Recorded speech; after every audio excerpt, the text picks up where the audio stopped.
Salam cerdas, Ibu Bapak, saudara-saudara yang saya hormati.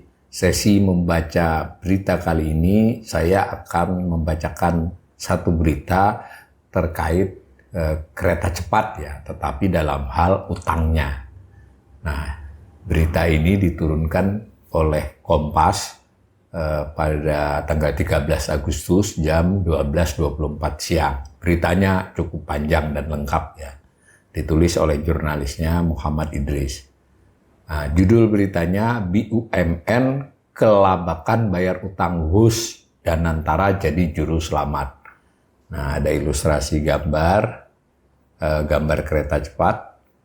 Nah, kemudian beritanya begini, mega proyek kereta cepat Jakarta-Bandung (KCJB) terus menuai polemik bahkan sampai hari ini.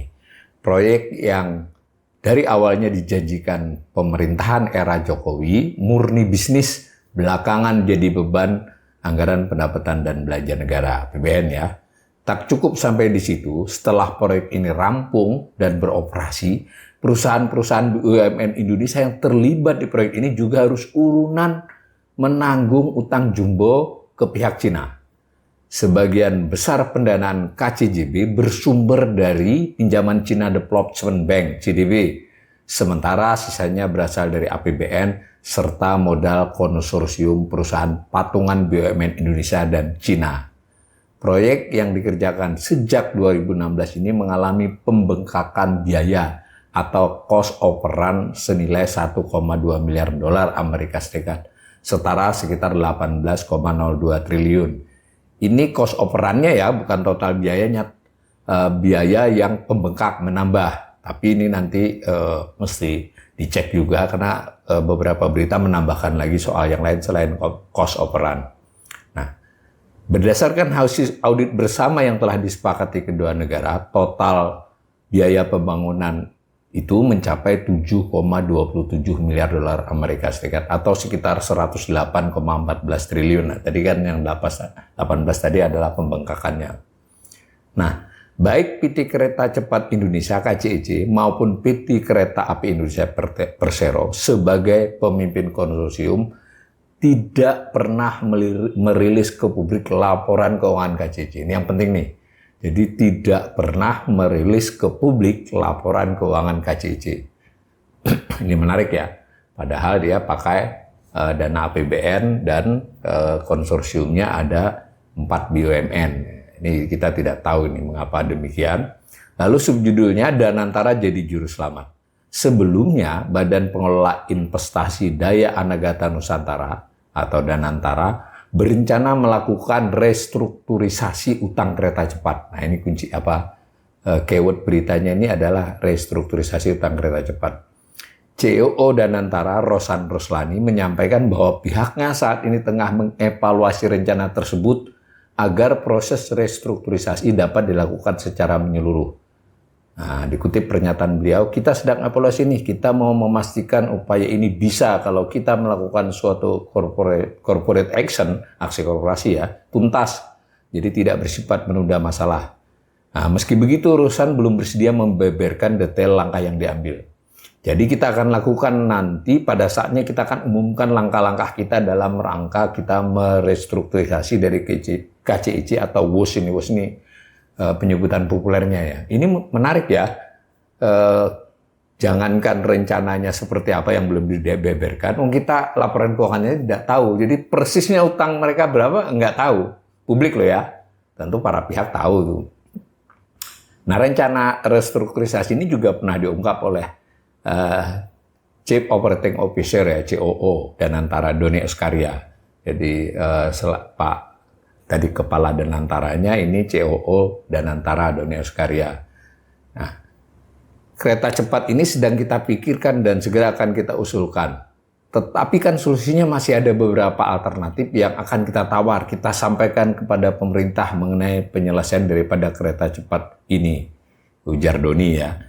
Doni menegaskan restrukturisasi diperlukan untuk menjaga kinerja BUMN yang terlibat, khususnya PT Kereta Api Indonesia selaku pemimpin konsorsium Indonesia. Ini saya perlu informasikan, jadi ada perpindahan ya sekarang ini yang menjadi pimpinan konsorsium itu kereta api cepat dengan ditambah modalnya. Kereta api Indonesia. Nah, subjudul berikut saham BUMN di KCIC ini informasi dari Kompas. Sebagai informasi saja, operator KCJB PT KCIC merupakan perusahaan patungan antara Konsorsium Indonesia, PT Pilar Sinergi BUMN Indonesia yang memegang 60% saham dan Konsorsium Cina dengan kepemilikan 40%. Ya, jadi isinya begitu ya. Sahamnya 60 si Indonesia oleh Konsorsium BUMN, tetapi terdiri dari 4 BUMN itu. Nah, PSBI yang Indonesia tadi, PT KAI 51,37%, kemudian Wijaya Karya 39,12%, Jasa Marga 8,30%, dan PT Perkebunan Nusantara 1,21%. Nah, sekedar tambahan dari saya, pada awalnya yang menjadi pemimpin konsorsium dari konsorsium BUMN itu adalah Wijaya Karya ya. Nah, kemudian di pertengahan jalan Wijaya Karya diganti oleh Kereta Api Indonesia, tapi dengan cara Kereta Api Indonesia disuntik modal oleh pemerintah ya, sehingga mampu menjadi pemimpin konsorsium. Suntikan PMN itu dipakai untuk menambah sahamnya di PT Kereta Api Cepat ini. Nah, lalu saya baca lebih lanjut, ia memastikan, ini Doni ya, penyelesaian utang kereta cepat dilakukan secara menyeluruh tanpa mengganggu kinerja KAI. Kita ingin penyelesaian kali ini komprehensif dan tidak mengganggu kinerja Kereta Api Indonesia ke depan, katanya. Ini cukup menarik ya, karena Kereta Api Indonesia ini sebelum dia bergabung di Kereta Api Cepat sebetulnya termasuk salah satu BUMN yang cukup sehat ya.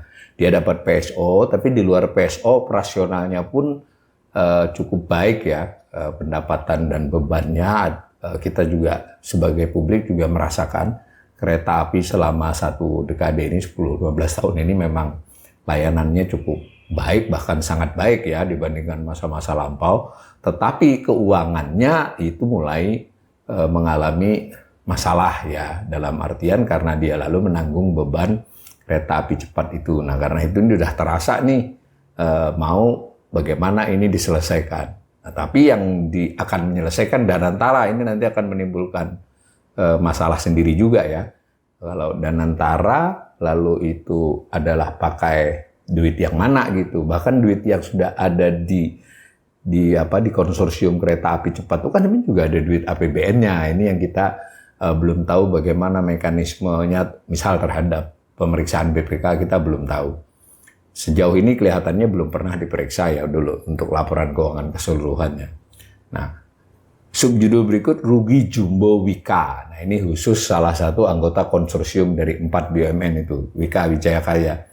Proyek kereta cepat Jakarta-Bandung atau WOS juga disebut-sebut menjadi salah satu kontribusi besar membengkaknya kerugian yang dialami BUMN yang terlibat, misalnya PT Wijaya Karya pada tahun buku 2023. Jadi ini sinyalemen dari Kompas ya, berdasarkan berbagai sumber.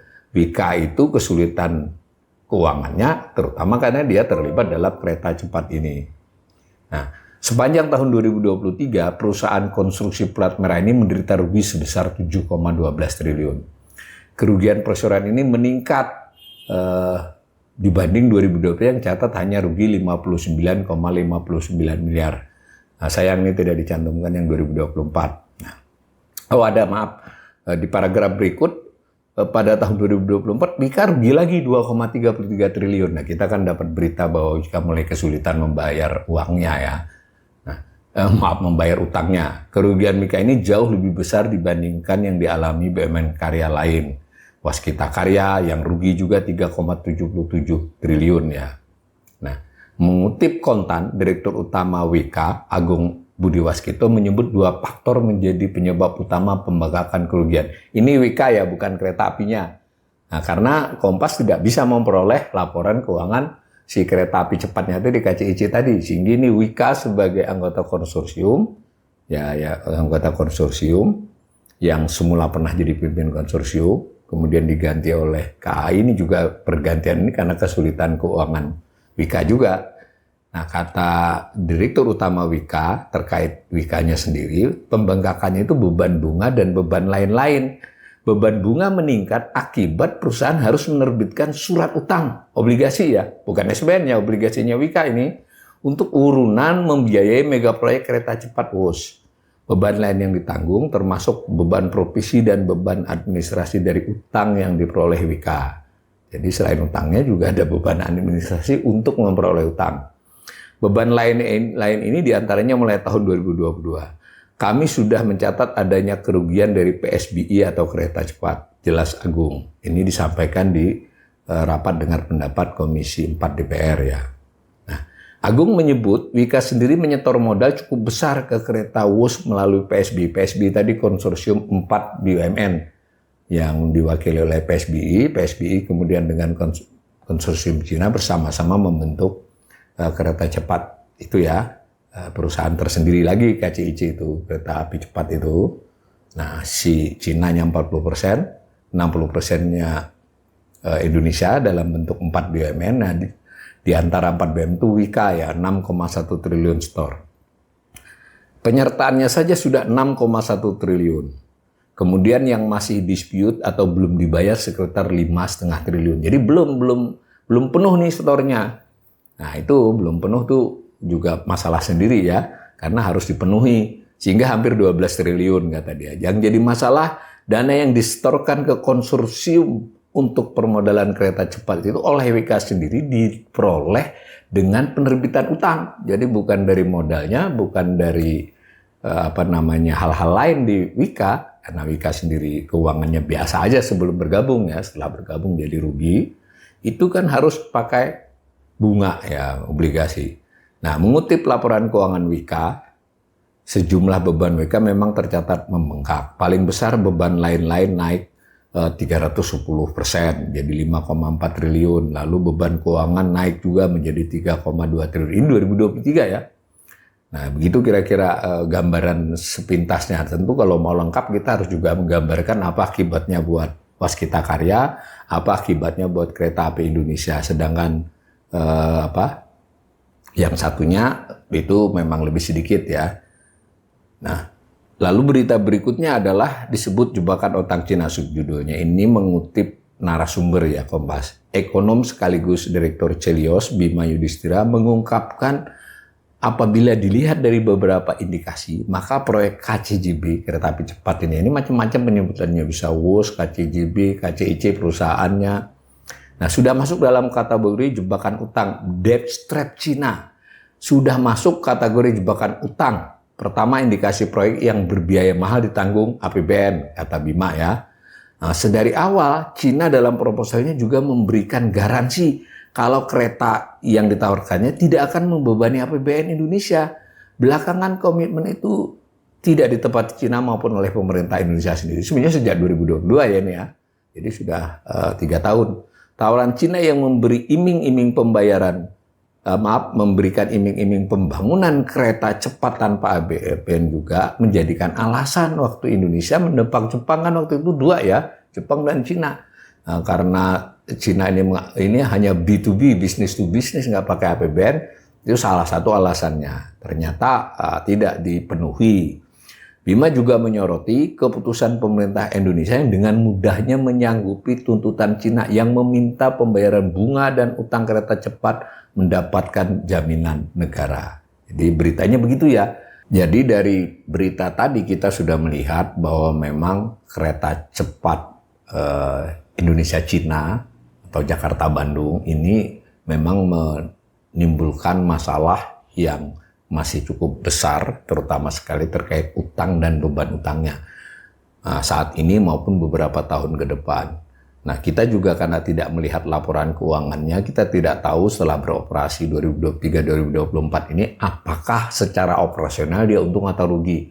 Konon juga rugi ya karena masih harga tiketnya masih belum harga tiket keekonomian.